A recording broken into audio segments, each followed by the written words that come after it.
নিরাপত্তার মূল নীতি কি, এই জিনিসগুলো পড়বে। যে খাদ্য নিরাপত্তার ভিত্তি হচ্ছে তিনটা, ভালো করে বুঝবা।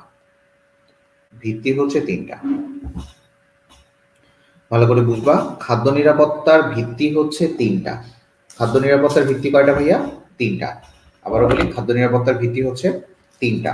যে খাদ্য নিরাপত্তার ভিত্তি বলতে আমরা বুঝি খাদ্য নিরাপত্তা তোমার পর্যাপ্ত খাদ্য প্রাপ্তি, বাট খাদ্য নিরাপত্তা সহায়ক নীতি কয়টা? ভালো করে বুঝেন। ভিত্তি তিনটা, বাট সহায়ক নীতি কয়টা বলেন? সহায়ক নীতি কয়টা বলেন? ভিত্তি তিনটা, বাট সহায়ক নীতি কয়টা? সহায়ক নীতি কয়টা বলেন?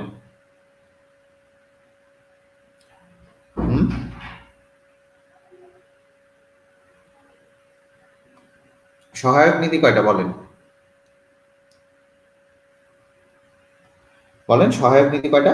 ভিত্তি তিনটা, সহায়ক নীতি কয়টা? ভালো করে বলেন।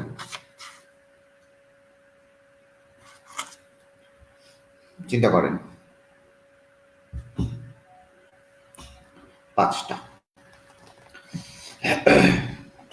কি কি বলেন, বুঝতে পারবেন? তো দেখা যায় যে কর্মমুখী রসায়ন কেউ পড়ে না, বাট কর্মমুখী রসায়ন থেকেই সব থেকে বেশি কোশ্চিন চলে আসে মাঝে মধ্যেই। তো আপনাকে বুঝতে হবে যে এই আপনার খাদ্য নিরাপত্তা বা খাদ্য নিরাপত্তার কিভাবে কি জিনিসগুলা, এই জিনিসগুলো একটু ভালো মতো পড়তে হবে আপনাকে। তো খাদ্য নিরাপত্তার সহায়ক নীতি দেখা যায় আমাদের পাঁচটা, আর খাদ্য নিরাপত্তার যেটা ভিত্তি সেটা হচ্ছে আমার তিনটা। ঠিক আছে, চলে আসি। এরপরে চলে আসি খাদ্য নিরাপত্তার দুইটা অংশ আলোচনা করা হয়, যে খাদ্যের উৎপাদন বৃদ্ধি। যেই জিনিসগুলো পড়াচ্ছি এগুলা পড়লেই হবে। খাদ্যের উৎপাদন বৃদ্ধি, এই উৎপাদন বৃদ্ধিতে খাদ্যের এই উৎপাদন বৃদ্ধি, খাদ্যের উৎপাদন বৃদ্ধিতে দেখা যাচ্ছে যে আপনি কয়েকটা জিনিস ইউজ করতে পারেন। একটা হচ্ছে সার। আচ্ছা, আপনারা হচ্ছে আজকে রাতে রুটিন পেয়ে যাবেন। হ্যাঁ, বিভিন্ন সার ইউজ করা হয়, তার মধ্যে একটা আছে হচ্ছে নাইট্রোজেন যুক্ত সার, ফসফরাস যুক্ত সার, পটাশিয়াম যুক্ত সার। তো বিভিন্ন ধরনের সার আপনারা ইউজ করতে পারেন। ঠিক আছে, তো নাইট্রোজেন যুক্ত যে সার সেগুলো হচ্ছে উদ্ভিদের বৃদ্ধিতে সহায়ক,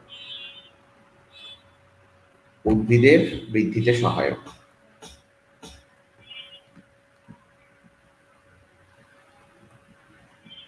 এটা হচ্ছে নাইট্রোজেন যুক্ত আমার সারগুলা।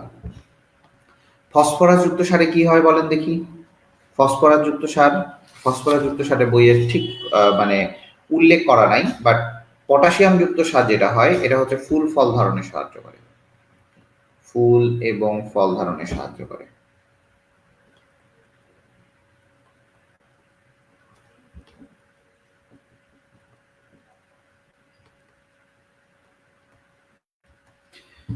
দেখো, নাইট্রোজেন যুক্ত যে সারগুলো আছে, ভালো করে বোঝার চেষ্টা করো। নাইট্রোজেন যুক্ত যে সারগুলো আছে, এই নাইট্রোজেন যুক্ত সারগুলার কি কি আছে? ইউরিয়া আছে, die amino ketone, die amino ketone, এটাকে বলা হয় ডাই অ্যামিনো কিটোন, এটাকে বলা হচ্ছে নাইট্রোজেন যুক্ত সার। এরপরে কি আছে? অ্যামোনিয়াম নাইট্রেট, অ্যামোনিয়াম নাইট্রেট আছে। এরপরে আছে অ্যামোনিয়াম সালফেট।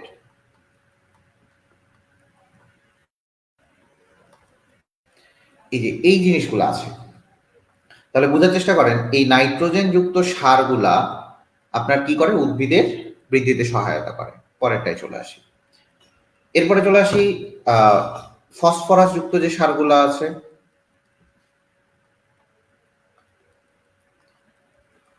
ফসফরাস যুক্ত সার। শোনেন, যেগুলা পড়াচ্ছি ঠিক এগুলাই পড়বেন। ফসফরাস যুক্ত সার, তাহলে এই ফসফরাস যুক্ত সারগুলো আপনি কি করবেন? ফসফরাস যুক্ত সারগুলোকে কি কি পড়তে পারেন? টিএসপি, ট্রিপল সুপার ফসফেট, বা এটার নাম হচ্ছে মনোক্যালসিয়াম ডাইহাইড্রোজেন ফসফেট, মনোক্যালসিয়াম ডাইহাইড্রোজেন ফসফেট। আর এখানে 2 হচ্ছে ক্যালসিয়ামের 2, বলে দিলাম মনোক্যালসিয়াম ডাইহাইড্রোজেন ফসফেট, এটা হচ্ছে 2 হচ্ছে ক্যালসিয়ামের 2। এই টিএসপি মানে ট্রিপল সুপার ফসফেট, এটার আরেকটা নাম হচ্ছে মনোক্যালসিয়াম ডাইহাইড্রোজেন ফসফেট। তাহলে এটা হচ্ছে টিএসপি। এছাড়া আরো আছে হচ্ছে ডিএপি, ডিএপি হচ্ছে die ammonium hydrogen phosphate, die ammonium, দেখেন যেগুলো পড়াচ্ছে এগুলো দেখেন, হাইড্রোজেন ফসফেট, দ্যাটস ইট, শেষ, এটুকু বললেই হচ্ছে। তাহলে di calcium di ammonium hydrogen phosphate, এটা হচ্ছে ডিএপি এর সংকেত। তাহলে যদি বলে ডিএপি এর সংকেত লিখেন তাহলে এটা করবেন। এরপর চলে আসি পটাশিয়াম যুক্ত যে সারগুলো আছে, পটাশিয়াম যুক্ত সার।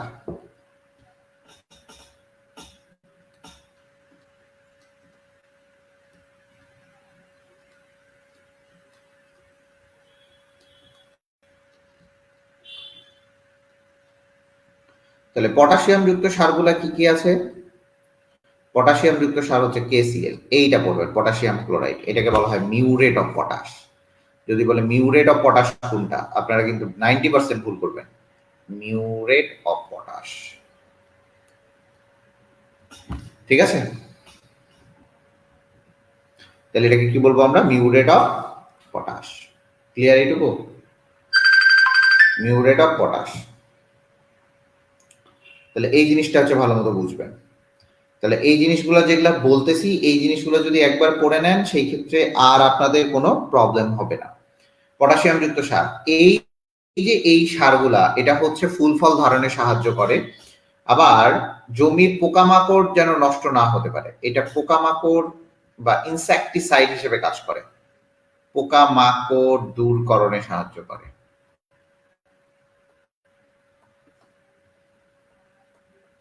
পোকামাকড় দূর করে, ঠিক আছে?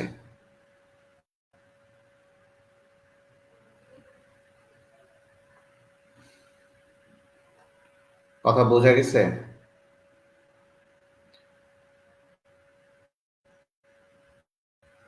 কথা বোঝা গেছে? আচ্ছা, তাহলে এটা গেল আমার মিউরেট অফ পটাশ বা পটাশিয়াম যুক্ত সার। দেখেন এটা কি গেল আমার? পটাশিয়াম যুক্ত সার, ঠিক আছে? আচ্ছা, এখন দেখেন খুবই ঠান্ডা মাথায় দেখবেন, যা যা পড়াচ্ছি এর বাইরে পড়ার কোনো দরকার নেই। খাদ্য সংরক্ষণে বাধা,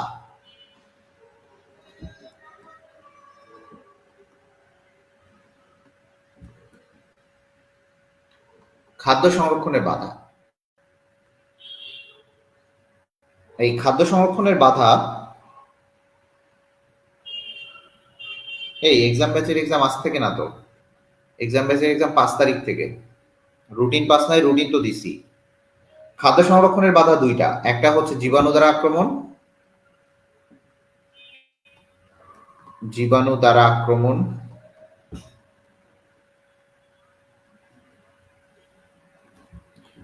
আর আরেকটা হচ্ছে পরিবেশের কারণ বা আর্দ্রতা বৃদ্ধি বা তাপমাত্রা ওঠানামা।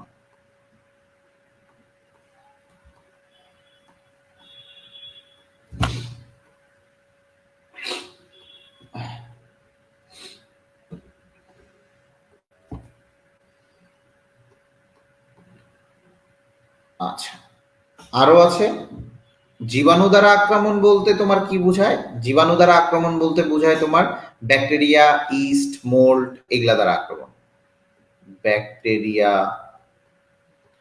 ইস্ট, মোল্ড, এগুলা দ্বারা আক্রমণ। আর এই আর্দ্রতা, না আইসিটি কেন পড়াবো? আইসিটি তো পড়ানোর কোনো কথা ছিল না এখানে, তোমাদের তো এখানে আইসিটি কোথাও পড়ায় না, শুধু আমরা কেন, তবে আমি আইকিউ পড়াই দিব তোমাদের। মুনতাহিনা তাহা, এটা প্রথম আসলো দেখলাম, জীবনে ক্লাস করছো কিনা তুমি? আচ্ছা, নতুন নতুন যারা আসে তাদের আবার চাহিদা একটু বেশি থাকে। ক্লাস করছো তুমি জীবনে? আরেকটা দেখো, আরেকটা হচ্ছে ধাতব আয়নের প্রভাবে, ধাতব আয়নের প্রভাবে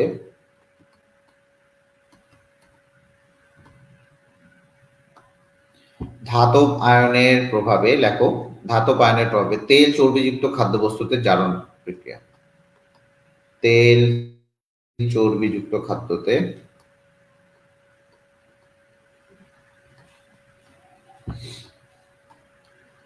জারণ। ঠিক আছে, তেল চর্বিযুক্ত খাদ্যতে কি ভাইয়া? জারণ। তো এখন এই যে জারণের প্রভাবে এই জায়গাটাতে কি হয়, কালারটা ডিসকালার হয়ে যায়। আমি আবার আসবো, এটাকে বলা হয় কালারটা ডিসকালার হয়ে যায়। তাহলে খাদ্য সংরক্ষণে বাধা যে জিনিসগুলো, একটা হচ্ছে জীবাণু দ্বারা আক্রমণ, আর্দ্রতা বৃদ্ধি, তাপমাত্রা ওঠানামা, ধাতব আয়নের প্রভাবে তেল চর্বিযুক্ত খাদ্যবস্তুতে জারণ বা জারণ বিয়োজন বিক্রিয়া।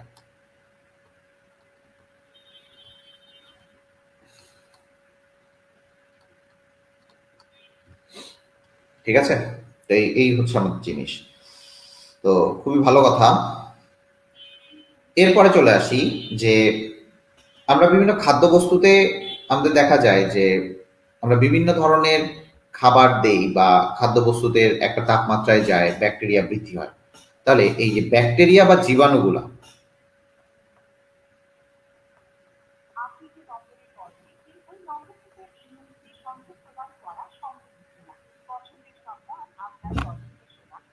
দেখো, তো এই যে জীবাণু বা ব্যাকটেরিয়া, এটার 30°C থেকে 45°C সে বৃদ্ধি হতে পারে। কত থেকে কত? 30 থেকে 45°C সে বৃদ্ধি হতে পারে, বা এটাই তাদের সুইটেবল, মানে কি বলবো, যে সুইটেবল যে টেম্পারেচারটা থাকে, সেই সুইটেবল টেম্পারেচারটাই হচ্ছে এটা। একটা ব্যাকটেরিয়া দ্বারা কতটুকু জীবাণু হয়, এটা হচ্ছে সুইটেবল টেম্পারেচারটা। কথা বুঝতে পারছো? Suitable temperature. আচ্ছা, এরপরের দিকে চলে আসি যে সুইটেবল টেম্পারেচার খুবই ভালো কথা। এবং এই জীবাণুগুলাকে যখন আমরা বিভিন্ন প্রকার তোমার প্রিজারভেটিভস দিয়া মানে প্রোটেস্ট করব, সেটাকে বলা হয় ফুড প্রিজারভেটিভস। কি বলবো আমরা সেটাকে? Food preservatives.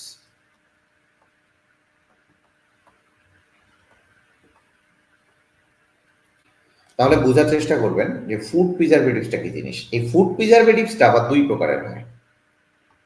এই ফুড প্রিজারভেটিভসটা হবে আবার দুই প্রকারের, একটা হচ্ছে ন্যাচারাল বা প্রাকৃতিক, আর একটা হচ্ছে কৃত্রিম।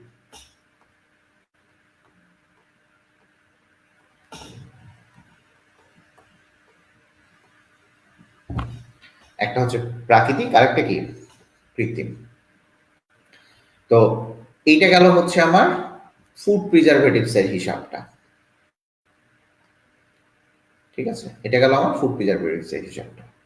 তাহলে এটা গেল প্রাকৃতিক, আর একটা হচ্ছে কৃত্রিম। প্রাকৃতিক যে ফুড প্রিজারভেটিভসটা, প্রাকৃতিক ফুড প্রিজারভেটিভস এগুলা প্রকৃতি থেকে পাওয়া যায়। যেমন কি কি প্রাকৃতিক ফুড প্রিজারভেটিভস গুলা কোনগুলা? প্রাকৃতিক ফুড প্রিজারভেটিভস কোনগুলা? প্রায়ই পরীক্ষায় আসে যে প্রাকৃতিক ফুড প্রিজারভেটিভস।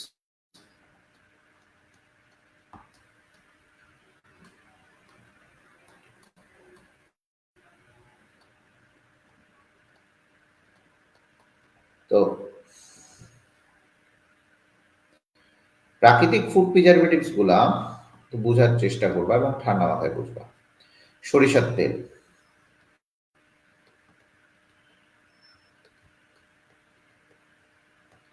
এরপরে হচ্ছে ভিনেগার। ভিনেগার কিন্তু প্রাকৃতিক ফুড প্রিজারভেটিভস, মনে রাখবা। হলুদ, এই হলুদটা আবার, এটা মনে রাখবা, এই হলুদটা আবার অ্যান্টি অক্সিডেন্ট হিসেবে কাজ করে। কি বলো দেখি? Anti oxidant.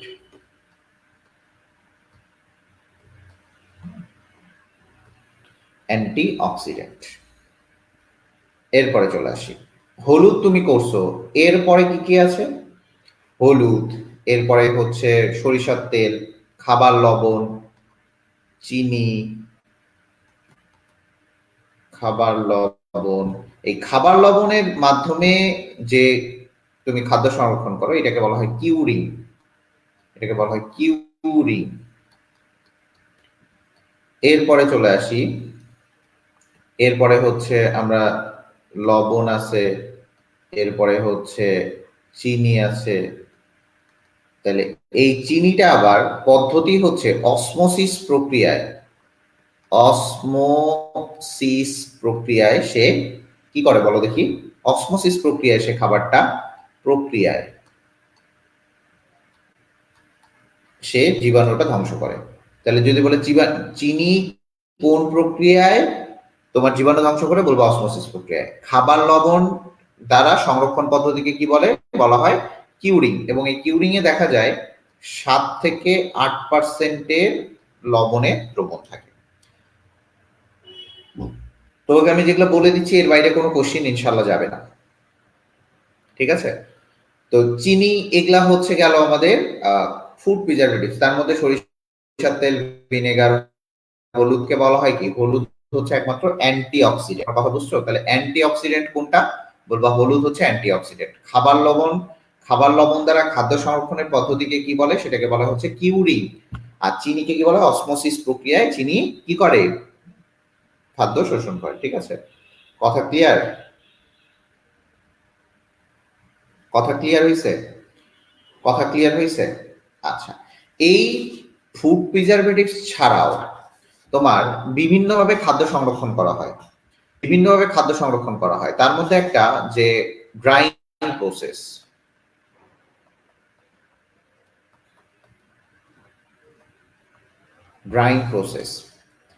বোঝার চেষ্টা করবো যে ড্রাইং প্রসেস খুবই ভালো কথা।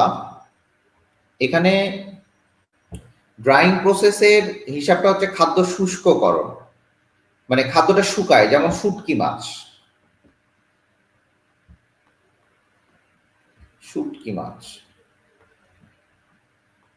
এরপরে হচ্ছে কিশমিশ। এই জিনিসগুলো কিন্তু আমরা শুকায় তারপরে আমরা সংরক্ষণ করি। আচ্ছা, কেন শুকায় যায়? এখানে ওয়াটার অ্যাক্টিভিটি বা এডব্লিউ এর মান ইকুয়াল টু হচ্ছে 0 থাকে। এডব্লিউ এর মান কি থাকে? 0 থাকে। তাহলে এডব্লিউ এর মান যখন 0 থাকবে তখন সেটাকে আমরা কি বলবো বলো দেখি? এডব্লিউ এর মান 0 থাকলে সেই খাবারটা ওয়াটার অ্যাক্টিভিটি, এটাকে বলা হয় 0। আবার দেখো যে ব্যাকটেরিয়া এডব্লিউ এর যে রেঞ্জটা, এডব্লিউ এর মানের রেঞ্জ 0 থেকে 1 পর্যন্ত হয়। এডব্লিউ এর রেঞ্জটা কত ভাইয়া? 0 থেকে 1 এর মধ্যে ধরা হয়। ঠিক আছে, 0 থেকে 1 এর মধ্যে ধরা হয়। তো দেখা যায় যে এডব্লিউ এর মান যখন 0, তখন দেখা যায় যে কখনো সেটা কারো দ্বারা সংরক্ষণ বা পানি অ্যাট্রাক্ট হয় না। বাট এর ইস্ট জন্মায় বা ব্যাকটেরিয়া যখন জন্মায়, ইস্ট জন্মানোর জন্য এডব্লিউ এর মান একটা থাকে। আবার বলি, ইস্ট জন্মানোর জন্য এডব্লিউ এর মান একটা থাকে। যেমন ইস্ট জন্মানোর জন্য এডব্লিউ এর মান হচ্ছে 0.88। আবার দেখো ব্যাকটেরিয়া জন্মানোর জন্য,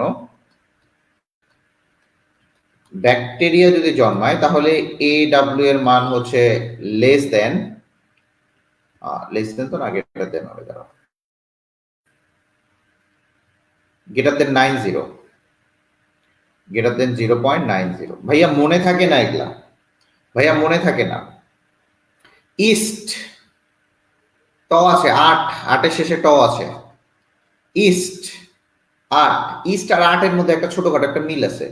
ইস্টো 8, ঠিক আছে, 800 টাকা।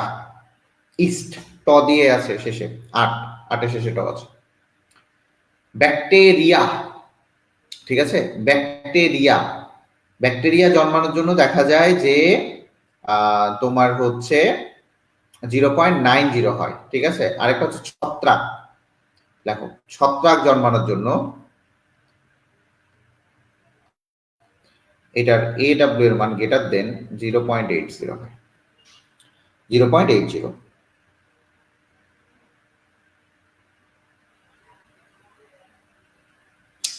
সেই ছিল, তোমরা পড়লে সেই অনেক কিছুই পাবা। তোমরা তো ক্লাস করো না, কেউ ক্লাস করলে দেখতা যে কত কিছু পড়াই দিছি। ক্লাস তো কেউ করো না, সবাই পণ্ডিত না, সবাই পণ্ডিত। আচ্ছা দেখো, এডব্লিউ ওয়াটার অ্যাক্টিভিটি। আবার ফার্স্ট টাইম এরা তো আরো পণ্ডিত, এরা যখন চান্স পাবে না তারা আবার পণ্ডিত তখন ছাড়বে। যাও বড় বড় জায়গায় যাও, আরো কত কিছু করো। ও বাবা, দেখো তাহলে এই জায়গাটাতে আমার ছত্রাক, ঠিক আছে, ছত্রাকে 80, ইস্টো 8, টট 8 দুইটাই। ব্যাকটেরিয়ার দেখবা যে ওয়ার্ডটা বড়, তার মানে কি ব্যাকটেরিয়ার ওয়ার্ডটা বড় হওয়ার কারণে এখানে হচ্ছে 90। আবারও বলি, সব থেকে বড় হচ্ছে 9, তার মানে 90। ছত্রাক, ছত্রাক 80 মনে রাখবা, ঠিক আছে? ছত্রাক 80 মনে রাখবা, দ্যাটস ইট। 80তেই হচ্ছে ছত্রাক, এইটুকু মনে রাখলেই অ্যান্সার চলে আসবে, ঠিক আছে? তো যখন তুমি কৌটাজাত করবা, কোন একটা প্রসেসকে কৌটাজাত করবা করণে AW এর মান 6 এর কম রাখা হয়, 6 এর কম রাখা হয়,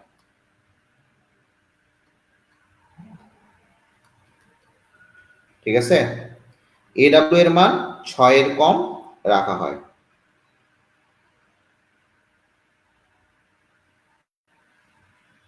কথা বোঝা গেছে? AW এর মান আমার কি করা হয়? 6 এর কম রাখা হয়। এই যে কৌটাজাত মানে সবসময় AW এর মান 6 এর কম রাখা হয়। ক্লিয়ার এইটুকু? তাহলে যখনই দেখবা যে যখনই শুকায় যায় কোন একটা শুকনা মাছ, যেখানে পানি প্রবেশের আসলে ইয়ে থাকে না, এই শুকায় যাওয়াকে বলা হচ্ছে কেস হার্ডেনিং। কি বলা হয়? এই যে শুকায় যায়, এটাকে বলা হয় কেস হার্ডেনিং।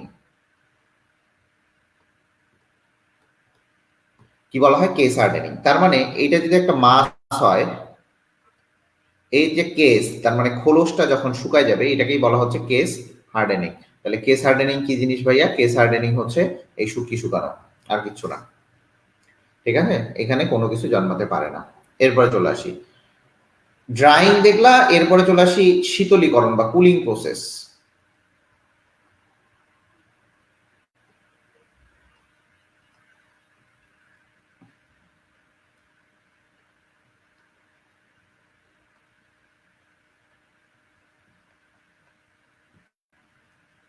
কুলিং প্রসেস, তো কুলিং প্রসেসটা যখন দেখবেন, তো কুলিং প্রসেসে আপনার দুই ধরনের কুলিং আছে। একটা হচ্ছে ফ্রিজিং, আরেকটা হচ্ছে ডিপ ফ্রিজিং বা হিমায়ন। ভাইয়া কি কি পড়বেন? টেম্পারেচার গুলো পড়বেন। ফ্রিজিং এর টেম্পারেচার কত? 0 থেকে 4 ডিগ্রি সেলসিয়াস, ঠিক আছে? 0 থেকে 4 ডিগ্রি সেলসিয়াস মানে নর্মাল যে টেম্পারেচারটা থাকে। বাট ডিপ ফ্রিজিং যেটা, সেটা হচ্ছে -5 ডিগ্রি সেলসিয়াস থেকে -18 ডিগ্রি সেলসিয়াস পর্যন্ত। কথা বোঝা গেছে? -5 ডিগ্রি সেলসিয়াস থেকে -18 ডিগ্রি সেলসিয়াস পর্যন্ত, দ্যাটস ইট। এই জিনিসগুলো একটু পড়তে হবে। এরপরে চলে আসি অনুমোদিত ফুড প্রিজারভেটিভ, যেটা সেটা হচ্ছে কৃত্রিম খাদ্য সংরক্ষক অথবা কৃত্রিম ফুড প্রিজারভেটিভস।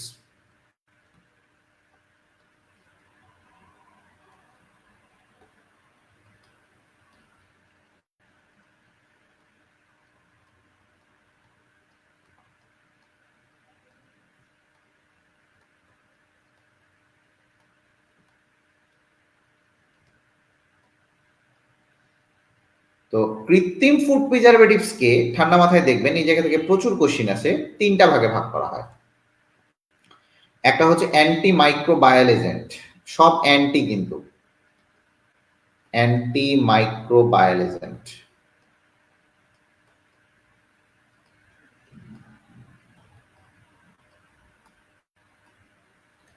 অ্যান্টি অক্সিডেন্ট,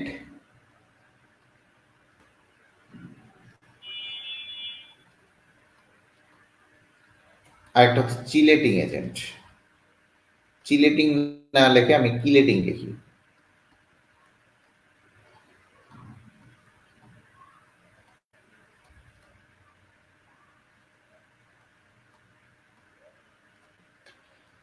তাহলে কিলেটিং এজেন্ট, আমার কথাগুলো বুঝবেন, তাতেই আপনার মনে হয় 90% পড়া হয়ে যাবে। আমার কথার মাঝেই আপনার পড়া, আমার কথার মাঝেই আপনার সাফল্য, ঠিক আছে? যদি আপনি ধরতে পারেন। অ্যান্টি মাইক্রোবায়াল এজেন্ট মানে কি? মাইক্রোবসকে যখন তারা, মাইক্রোবায়াল এজেন্ট মানে হচ্ছে মাইক্রোবসকে যখন তারা মারতে পারে না, অ্যান্টিঅক্সিডেন্ট, অক্সিডেন্ট মানে অক্সিডেশনটা বন্ধ করে। চিলেটিং এজেন্ট বা কিলেট, এরা হচ্ছে চিলেট বা কিলেট হিসেবে কাজ করে, চিলেটিং এজেন্ট। চলে আসে ভাই, এগুলা মনে থাকে না। আগে চলে আসি, আমি আপনাকে পড়াবো অ্যান্টিঅক্সিডেন্ট।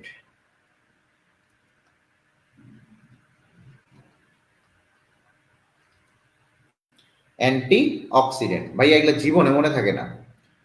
দেখেন, অ্যান্টিঅক্সিডেন্টটা খুবই সহজ, লিখেন। অ্যান্টিঅক্সিডেন্ট হচ্ছে BHA, BHT, TBHQ, propyl gallate,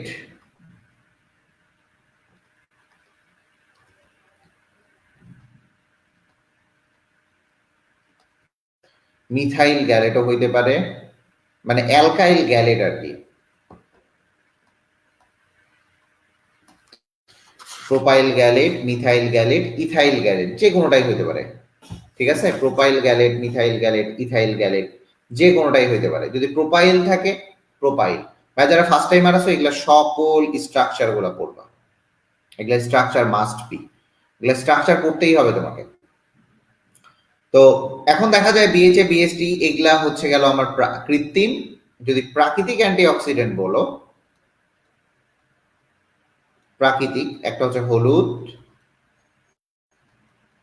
তারপরে হচ্ছে অ্যাসকর্বিক অ্যাসিড বা ভাইটামিন সি, ভাইটামিন ই বা টোকোফেরল, এরপরে হচ্ছে বিটা ক্যারোটিন,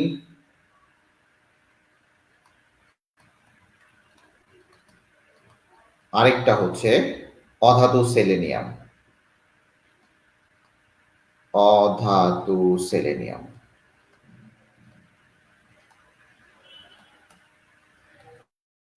এই সেলেনিয়াম হচ্ছে 34। এই জিনিসগুলো হচ্ছে আমার প্রাকৃতিক অ্যান্টিঅক্সিডেন্ট। আমি আবারও বলি, এই জিনিসটাই হচ্ছে আমার প্রাকৃতিক অ্যান্টিঅক্সিডেন্ট। কথা কি বোঝা গেছে? কথা কি বোঝা গেছে? কথা মনে হয় বোঝা গেছে। ক্লিয়ার? প্রাকৃতিক অ্যান্টিঅক্সিডেন্ট, তাহলে প্রাকৃতিক অ্যান্টিঅক্সিডেন্ট আপনাকে বুঝতে হবে যে প্রাকৃতিক অ্যান্টিঅক্সিডেন্ট গুলা কোনগুলা। ভিটামিন হলুদ হইতে পারে, ভিটামিন সি হইতে পারে, ভিটামিন ই। ভিটামিন সি এর অপর নাম কি? Ascorbic acid, ascorbic acid. Vitamin E কে কি বলা হয়? টোকোফেরল। এই জিনিসগুলো একটু ভালো মতো করতে হবে। আচ্ছা ভাইয়া, কোশ্চিন কোথা থেকে আসে? নিচের কোনটি অ্যান্টিঅক্সিডেন্ট, নিচের কোনটি প্রাকৃতিক অ্যান্টিঅক্সিডেন্ট, নিচের কোনটি কৃত্রিম অ্যান্টিঅক্সিডেন্ট। এখানে এমন হইতে পারে প্রোপাইল গ্যালেট না দিয়ে মিথাইল গ্যালেট দিব, তখনই মাথাটা ঘুরে যাবে। গ্যালেট থাকলেই তোমাকে অবশ্যই সেখানে মনে রাখতে হবে যে এটা আমার কি অ্যান্টি অক্সিডেন্ট। আমার মনে হয় বুঝতে পারছো সব।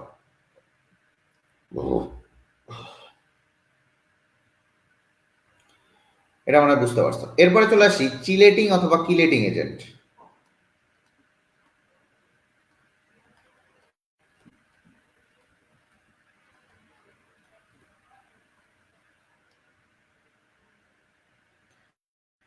আচ্ছা, তো দেখা যায় খাদ্যবস্তু, ভালো করে বুঝবা, খাদ্যবস্তুতে যখন বিভিন্ন ট্রেস মেটাল, অবস্থান্তর ধাতু যায়,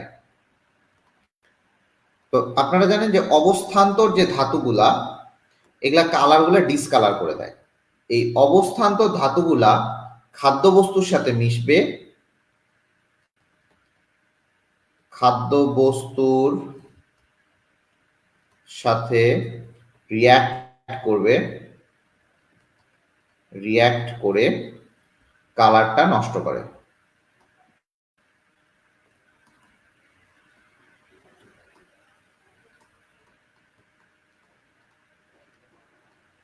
কালারটা নষ্ট করে দেবে,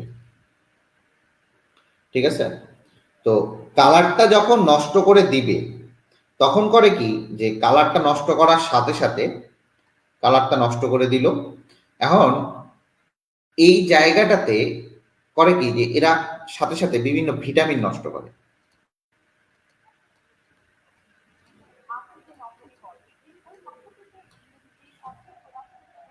বিভিন্ন ভিটামিন নষ্ট করবে। বুঝতে পারছো? এই যে বিভিন্ন ভিটামিনটা নষ্ট করে, এটা একটু ভালো মতো বুঝবা। বিভিন্ন ভিটামিন নষ্ট করে। তো বিভিন্ন ভিটামিন যখন নষ্ট করতেছে, ভালো করে বুঝবেন, তখন করে কি, আমরা চিলেটিং এজেন্ট ব্যবহার করি। এই চিলেটিং গুলো করে কি, ক্র্যাপস এর মতো, কাঁকড়ার মতো ধরে ওই জায়গাটাকে, এই মনে করো এখানে আয়রন আছে, এ কি করবে, চিলেটিং এজেন্ট গুলো এইভাবে এইভাবে এইভাবে ওকে ধরে ছিঁড়ে ফেলবে। ধরে কি করবে ভাইয়া, ছিঁড়ে ফেলবে। যদি ছিঁড়ে ফেলে, সেই ক্ষেত্রে আপনি বুঝতে পারবেন যে এই যে ছিঁড়ে ফেলে দিছে, এই জন্য এই চিলেটিং এজেন্টটা এইভাবে কাজ করছে। ঠিক আছে, তো চলে আসি চিলেটিং এজেন্ট যেটা কাজ করে। এখন চিলেটিং এজেন্ট কোনগুলা, চিলেটিং এজেন্ট কোনগুলা, কিলেটিং অথবা চিলেটিং এজেন্ট।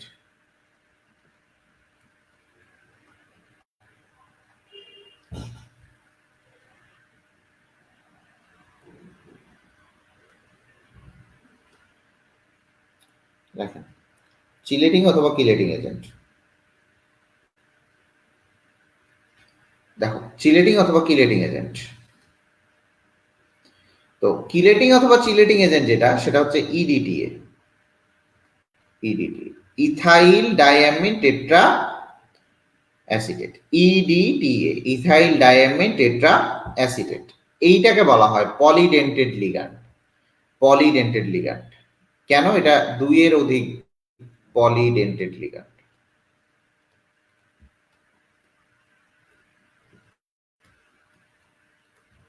এছাড়া আছে ইথাইল ডাইঅ্যামিন, ইডিএ, এটাকে বলা হয় ইথাইল ডাইঅ্যামিন। ঠিক আছে, এইটাকে বলা হয় ইডিএ।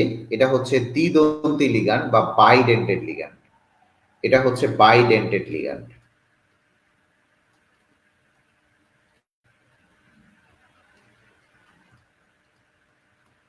এটাকে কি বলা হয় ভাইয়া, বাইডেন্টেড লিগ্যান্ড বলা হয়।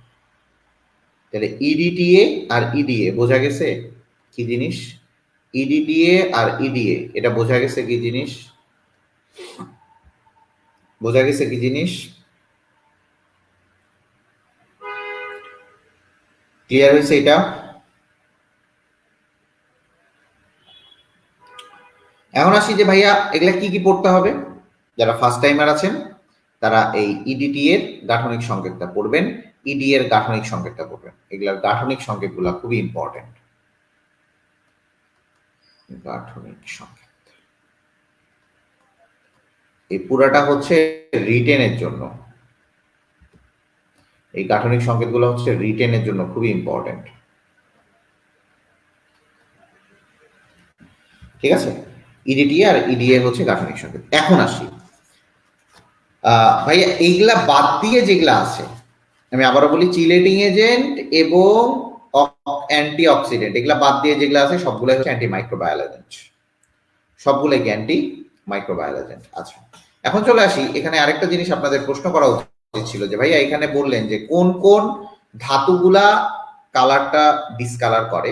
তার মধ্যে দেখেন আয়রন 2+ ডিসকালার করে, আয়রন 3+ ডিসকালার করবে, তারপরে কপার 2+ ডিসকালার করে, কোবাল্ট 3+ ডিসকালার করবে।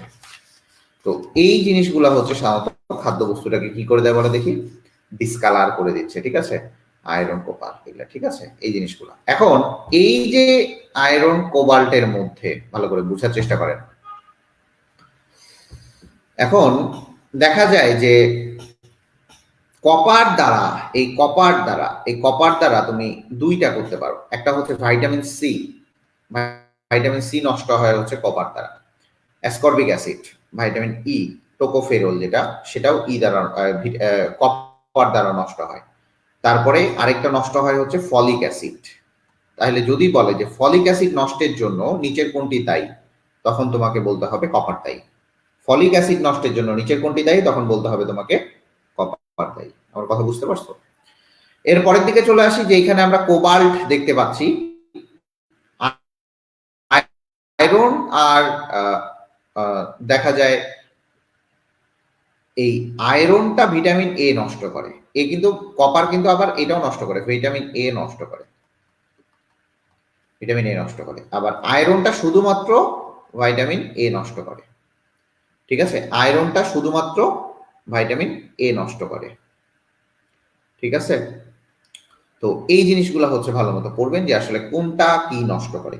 যদি বলে আয়রন নিচের কোন ভিটামিনকে নষ্ট করে, তাহলে বলবেন অবশ্যই vitamin A.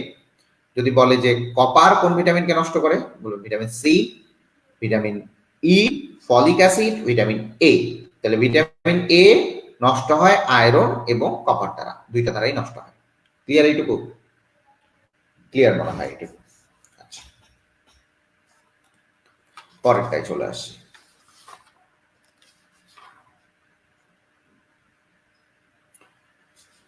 Anti microbial agent.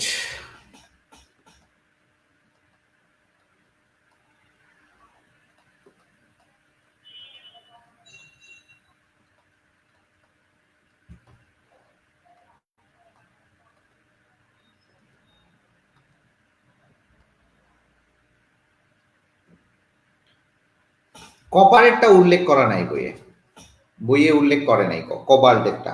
ঠিক আছে, কোবাল্ট 3+ বইয়ে উল্লেখ করে নাই। বইয়ে যেগুলো উল্লেখ করা আছে ঠিক সেগুলা কোথা থেকে কি আসতেছে ওইটাই আমি বলে দিচ্ছি। ঠিক আছে, এখানে কোবাল্টেরটা আসলে উল্লেখ করেনি। ঠিক আছে,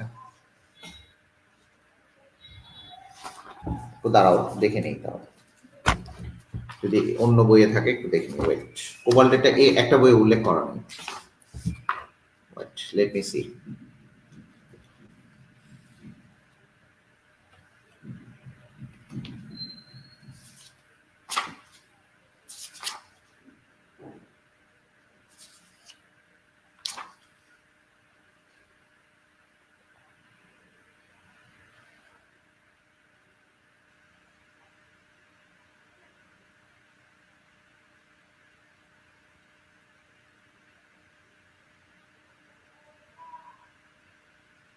না, কোবাল্টেরটা উল্লেখ করে নাই।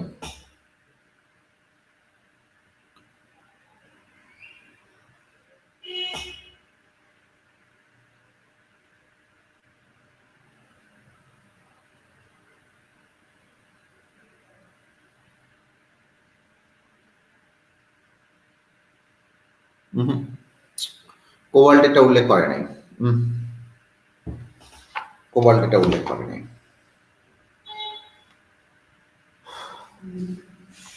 কোবাল্টেরটা কোথাও উল্লেখ করে নাই। ঠিক আছে, এটা না ইয়ে করলেও হবে। আচ্ছা,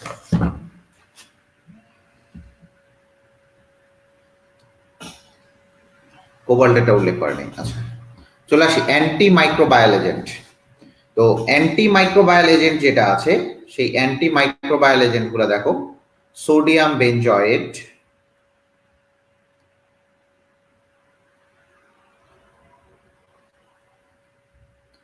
দেখো সোডিয়াম বেনজয়েট,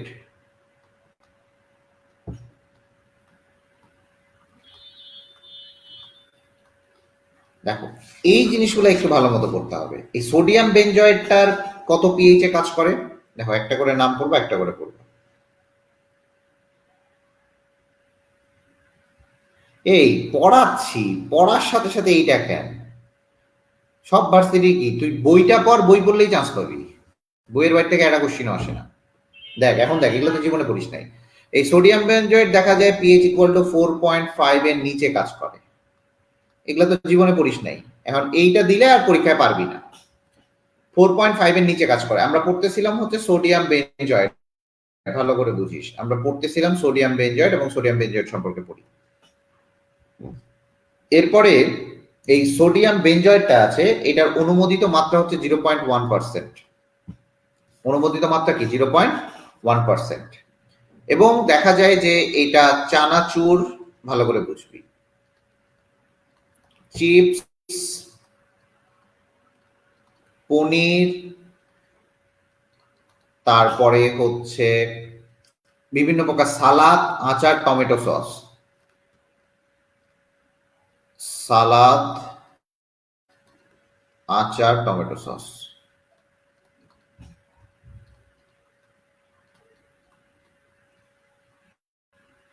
এই কয়েকটা জিনিসে তুমি ব্যবহার করতে পারবা। তাহলে আবারও বলতেছি, চানাচুর, চিপস, পনির, সালাদ, আচার, টমেটো সস, এইগুলাতে তুমি কি ব্যবহার করতে পারবা? সোডিয়াম বেনজয়েট ব্যবহার করতে পারবা। এবং অনুমোদিত মাত্রা কত ভাইয়া? অনুমোদিত মাত্রা হচ্ছে তোমার 0.1%। ক্লিয়ার এইটুকু? ক্লিয়ার এইটুকু?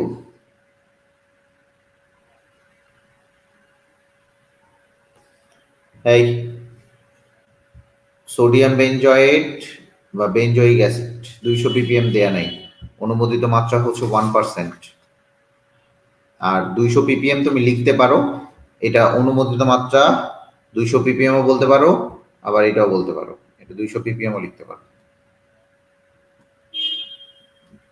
200 ppm ও লিখতে পারো। ঠিক আছে, এরপরের দিকে চলে আসি। Potassium sorbate, sodium sorbate, sorbate টাইপের। পটাশিয়াম সরবেট,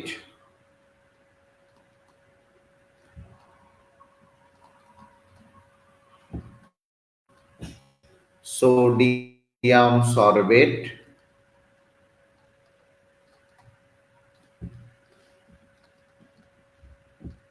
তো এই পটাশিয়াম সরবেট, সোডিয়াম সরবেট অথবা ক্যালসিয়াম সরবেট, যেটাই বলো না কেন,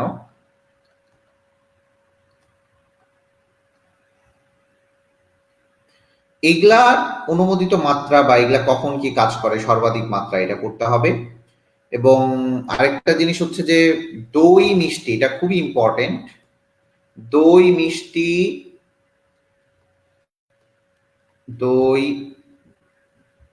মিষ্টি খুবই ঠান্ডা মাথায় বুঝবেন। পনির, মাখন, বেকারি, পনির, মাখন এবং বেকারি সামগ্রীতে ভালো করে বুঝবেন, এই জায়গাটা ইম্পর্টেন্ট। বেকারি সামগ্রী, তাহলে বোঝার চেষ্টা করবেন এই জায়গাটা। আমি আবারও বলতেছি, শুধুমাত্র এই যে বেকারি সামগ্রী, তাহলে বেকারি সামগ্রীকে তোমার কি কি ব্যবহার করা হয় এটা করতে হবে। বেকারি সামগ্রীতে ব্যবহার করা হয় পটাশিয়াম সলভেট অথবা সোডিয়াম সলভেট, মানে সরবেট টাইপের কাজ করে। এবং এইটার পিএইচ যেটা কাজ করে 4.8 এ, এটার পিএইচ দেখা যায় 4.8 এর নিচে কাজ করে। ক্লিয়ার? Hopefully clear.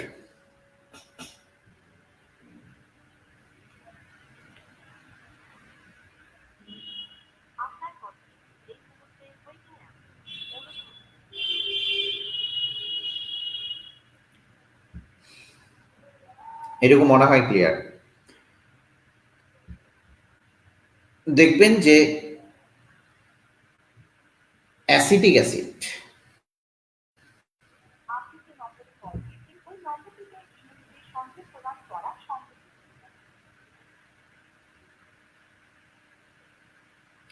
চলে আসেন।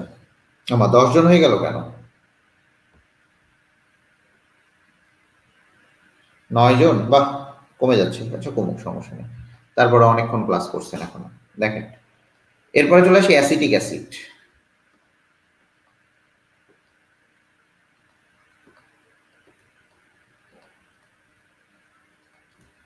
তো অ্যাসিটিক অ্যাসিড যেটা, ভালো করে বুঝেন, এই অ্যাসিটিক অ্যাসিডটাই হচ্ছে আমার ভিনেগার। এই অ্যাসিটিক অ্যাসিডটাই আমার হচ্ছে ভিনেগার। এই অ্যাসিটিক অ্যাসিডের 6 থেকে 10% জলীয় দ্রবণকে আমরা বলতেছি ভিনেগার। তাহলে এইটা দেখা যায় যে আচার, চাটনি এবং সস, এটা ব্যবহার হচ্ছে আচার, চাটনি এবং সস।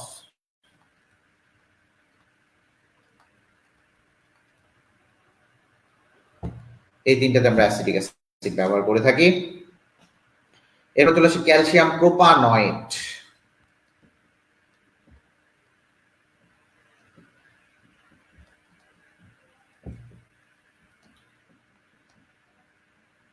প্রোপানয়েট,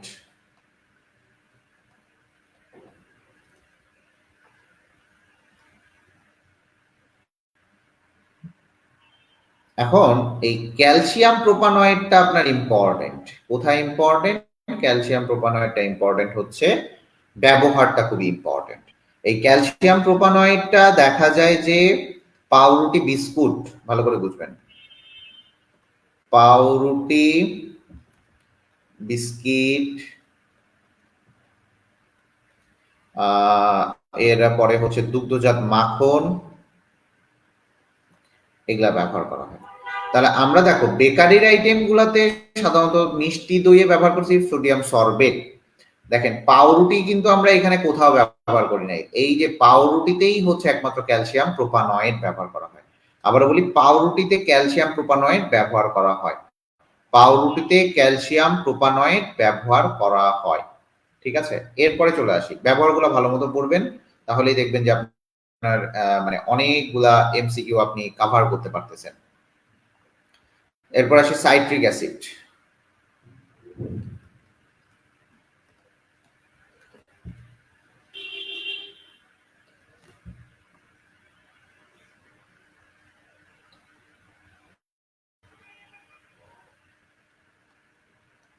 তো এই সাইট্রিক অ্যাসিডটা দেখা যায় যে জ্যাম, জেলি, ক্যান্ডি, রান্না করা মাংস, এই জায়গাটাতে মজা। জ্যাম, জেলি, রান্না করা মাংস,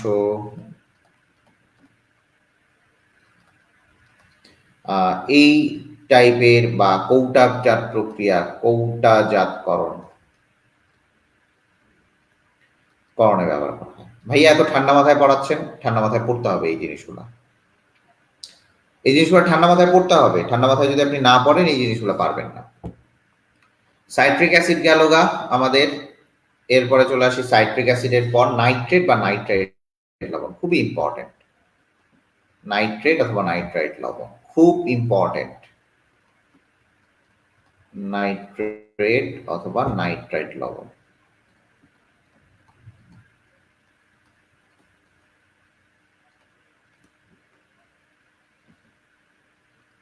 তো নাইট্রেট অথবা যে নাইট্রাইট যে লবণগুলো আছে, এই লবণগুলা বেশিরভাগ মাছ এবং মাংস সংরক্ষণে ব্যবহার করা হয়, এইটা মনে রাখবেন, এটা স্পেশাল ক্রাইটেরিয়া। মাছ মাংস সংরক্ষণে ব্যবহার করা হয় একদম। আর এই নাইট্রেট এবং নাইট্রাইট লবণ এরা হচ্ছে জারক পদার্থ হিসেবে কাজ করে।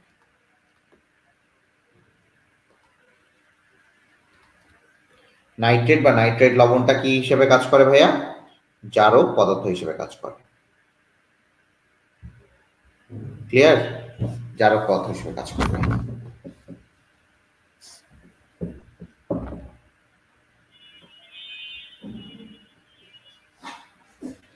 বসে আসতেছি।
আচ্ছা, তাহলে বুঝতে পারছেন মাছ এবং মাংস সংরক্ষণে এটা আমার ব্যবহার করা হবে। ওকে, ডান।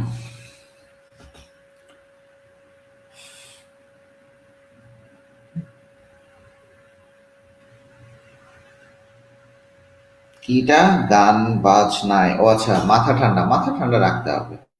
আমি অলরেডি 10,000 টাকার একটা ধাক্কায় আসি, এখন দেখি আমি এক জায়গায় ভুল করে টাকা পাঠাই দিছি, বুঝছোস? ভুল করে টাকা পাঠাই দিছি, এখন মানে ওই জিনিসগুলো আসলে বুঝতেছি না, উনি তো ফোনও ধরে না, আবার যদিও পরিচিত ফোন ধরে না।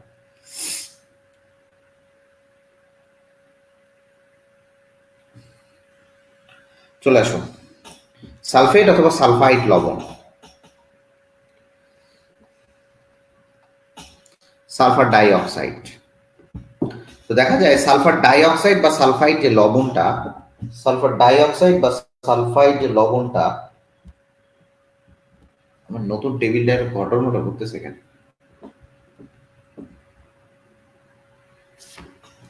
দেখো, সালফেট অথবা সালফাইড লবণটা এটা ডিরেক্টলি ব্যবহার করা হয় না।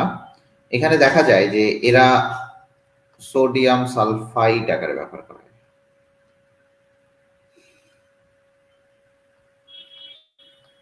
এটা সোডিয়াম সালফাইড আকারে ব্যবহার করা হয়, বা পটাশিয়াম মেটাবাইসালফাইড, পটাশিয়াম মেটাবাইসালফাইড, এটার নাম হচ্ছে পটাশিয়াম মেটাবাইসালফাইড, আর এটা হচ্ছে সোডিয়াম সালফাইড। আর আমি পাঠাই দিচ্ছি কাউকে, জানো আল্লাহ, মানে আমি যদি উনি পরিচিত, আমার বাড়িওয়ালা শ্বশুর, কিন্তু এত ফোন ধরে না পুরো বেটা। তো দেখা যায় এরা ওই ফলের অ্যাসিডের সাথে বিক্রিয়া করে সালফার ডাই অক্সাইড গঠন করে। তো সালফার ডাই অক্সাইড শুধুমাত্র দেখা যায় এটা ফলমূল সংরক্ষণে সাহায্য করে, ফলমূল সংরক্ষণে।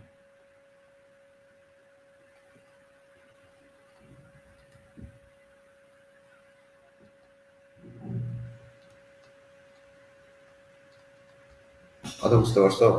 তাহলে ফলমূল সংরক্ষণে হেল্প করে কে, বলো দেখি?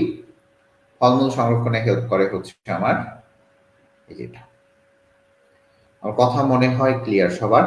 ফলমূল সংরক্ষণের জন্য শুধুমাত্র সালফার ডাই অক্সাইড ব্যবহার করা হয়, এটা ভালো মতো বুঝবা। আর ডিরেক্টলি সালফার ডাই অক্সাইড ব্যবহার না করে ডিরেক্টলি সালফার ডাই অক্সাইড হিসেবে সোডিয়াম সালফাইড অথবা পটাশিয়াম মেটাবাইসালফাইড, পটাশিয়াম মেটাবাইসালফাইড ব্যবহার করা হয়।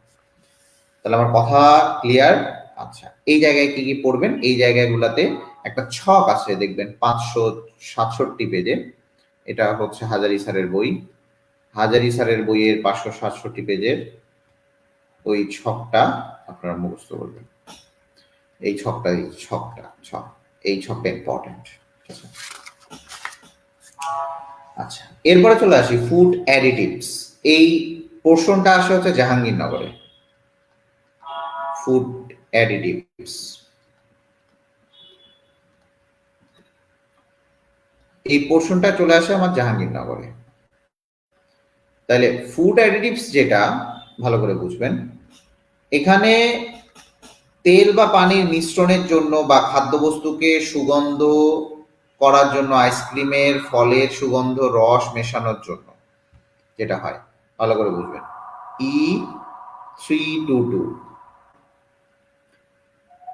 লেসিথিন, এটার নাম হচ্ছে লেসিথিন। এইটা ব্যবহার করা হয় হচ্ছে আইসক্রিমের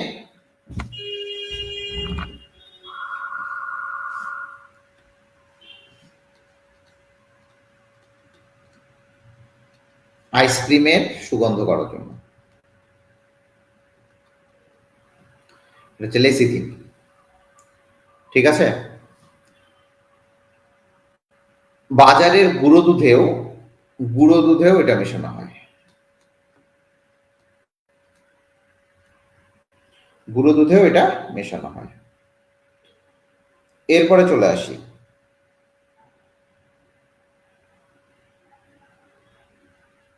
সরবিটল, E420, এইটা মেশানো হয়, ভালো করে বুঝবা, এইটা মেশানো হয় হচ্ছে তোমার খাদ্যবস্তুতে, তোমার হচ্ছে চিনি ছাড়া মিষ্টি, বিভিন্ন মিষ্টি, এই চিনি ছাড়া বিভিন্ন মিষ্টি,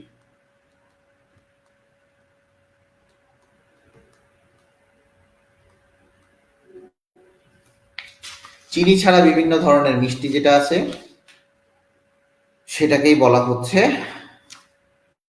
আমাদের কি, E420। ডায়াবেটিক বিভিন্ন ক্যান্ডিতে এটা ব্যবহার করা হয়। ঠিক আছে, ফুড অ্যাডিটিভস।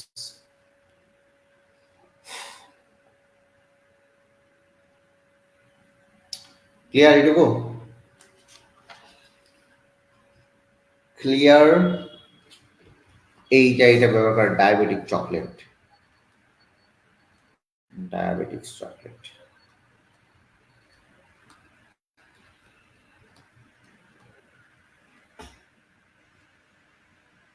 ডায়াবেটিক মিষ্টি, গুড, ভেরি গুড। ঠিক আছে, E321 আলুর যে ক্রিপস যেটা আছে E321 সেটা হচ্ছে আলুর যে ক্রিস্পি, আলুর ক্রিস্পে এটা ব্যবহার করা হয় E321।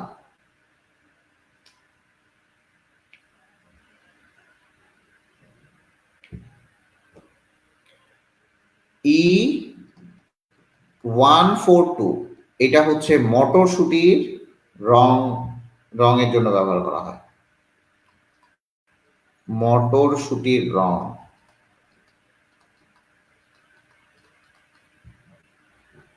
কয়েকটা জিনিস লিখে নিবে।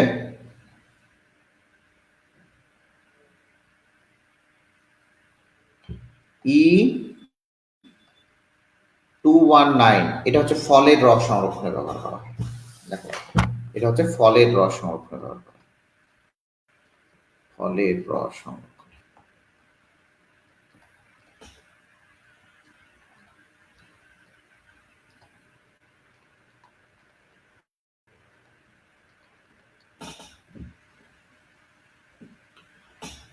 ক্লিয়ার হয়েছে?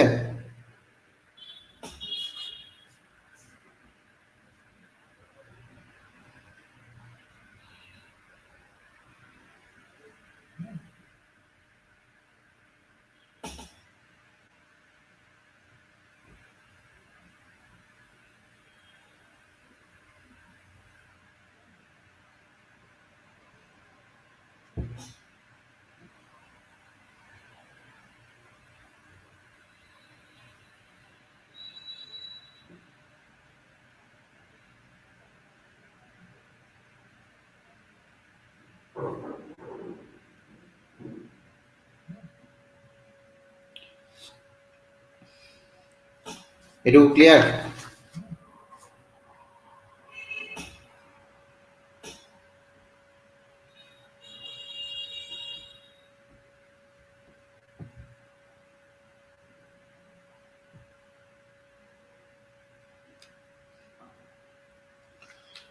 ওকে, ডান। এইখানে যে ওই ইয়েগুলা আছে, ভুট্টা প্যাকিং ট্যাকিং, এগুলা পড়ার দরকার নাই। চলে যাবা হচ্ছে একবারেই সলিউশন অথবা সাসপেনশন অথবা কোয়াগুলেশন। চলে আসি এখানে কি করতে হবে, সাসপেনশন ও কোয়াগুলেশন। এগুলা তোমাদের শর্ট সিলেবাসে নাই।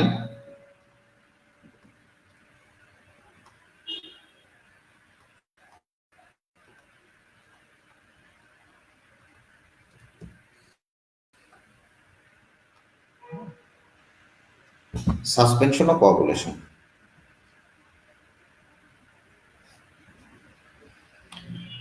আচ্ছা, তো সাসপেনশন এবং কোয়াগুলেশন যদি তুমি দেখো, সাসপেনশন এবং কোয়াগুলেশন যদি দেখো, এইগুলা ডিপেন্ড করে হচ্ছে according to their particle size.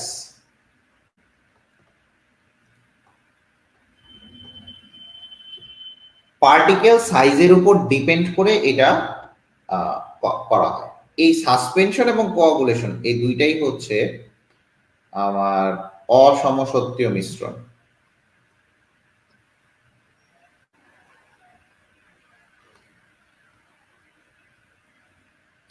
এই দুইটাই হচ্ছে আমার অসমসত্তীয় মিশ্রণ।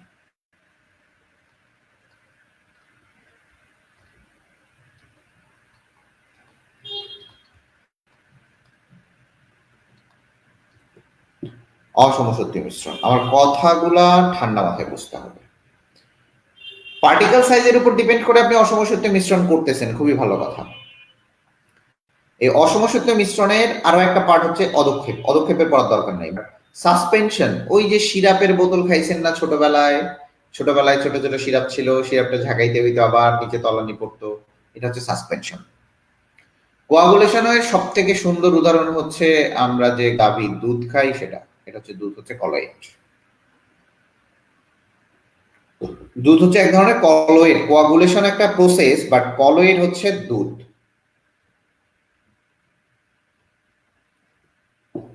কলয়েড হচ্ছে কি, দুধ। তো কি কি পড়বেন এই জায়গায়? পার্টিকেল সাইজ গুলা পড়বেন। এখানে হচ্ছে যেটা প্রকৃত দ্রবণ, এর পার্টিকেল সাইজ হচ্ছে 0.1 থেকে 2 ন্যানোমিটার পর্যন্ত। তারপরে কলয়েডের যেটা, কলয়েডের হচ্ছে 2 থেকে 500 ন্যানোমিটার পর্যন্ত। সাসপেনশন যেটা, সেটা হচ্ছে 500 গ্রেটার দেন 500 ন্যানোমিটার পর্যন্ত। এই কলয়েডের স্পেশাল দুইটা ক্রাইটেরিয়া আছে। এই কলয়েডের স্পেশাল দুইটা ক্রাইটেরিয়া, একটা হচ্ছে ব্রাউনীয় গতি,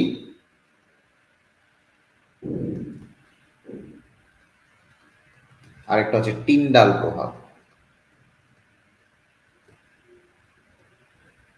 ভালো করে বুঝবা, একটা ব্রাউনীয় গতি, আরেকটা হচ্ছে টিন্ডাল প্রভাব। কথা বুঝতে পারছো? একটা ব্রাউনীয় গতি, আরেকটা হচ্ছে টিন্ডাল প্রভাব।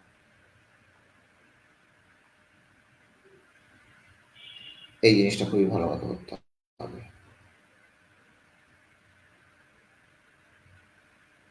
তাহলে ব্রাউনীয় গতি আর একটা কি বলো দেখি? টিন্ডাল প্রভাব। চলে আসি, বাকিগুলার কোনো স্পেশাল কোনো ক্রাইটেরিয়া নাই। তাহলে ব্রাউনীয় গতি আর টিন্ডাল প্রভাব যেখানে আছে সেটা হচ্ছে আমার কলয়েড। এই কলয়েডের ক্ষেত্রে দুইটা পার্ট পাবা।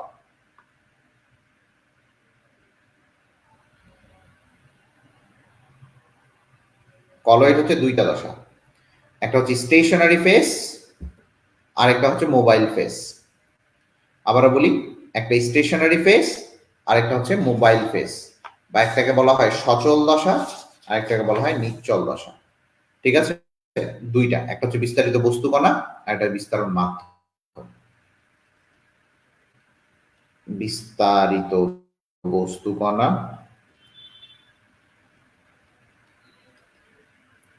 আরেকটা হচ্ছে বিস্তারণ মাধ্যম।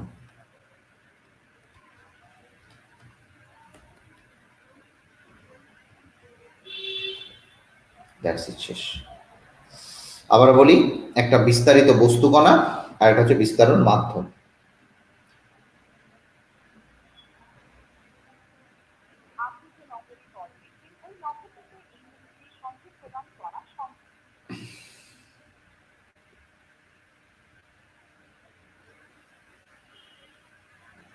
কথা কি বোঝা গেছে?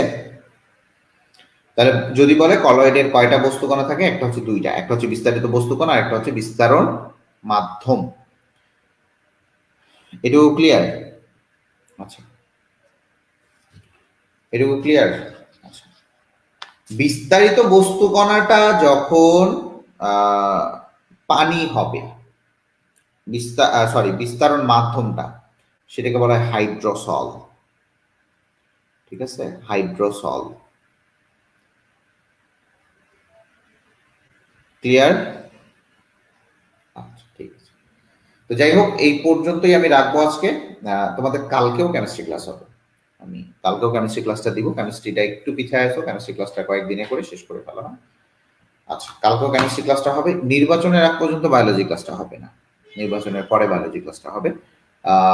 সবাইকে আবারও হ্যাপি নিউ ইয়ার। আজকে পড়ানোর জন্য সরি, কারণ আজকে পড়াইতেই হয়েছে, কারণ এখানে তো পড়াইতে হবেই। হ্যাঁ, তোমরা তো পিছায় পড়বা না হলে। ধন্যবাদ। আজকে অনেকজন ক্লাস করছেন। এই যা পড়াইলাম এর মাঝেই দেখবেন কোশ্চিন গুলো আসছে। আপনারা যদি কোশ্চিন ব্যাংক খুলে দেখেন, আমার পড়ানোর বাইরে একটা কোশ্চিনও যাবে না। হ্যাঁ, আমি এখন যেটা পড়াইনি এই জিনিসগুলো একটু পড়াবো।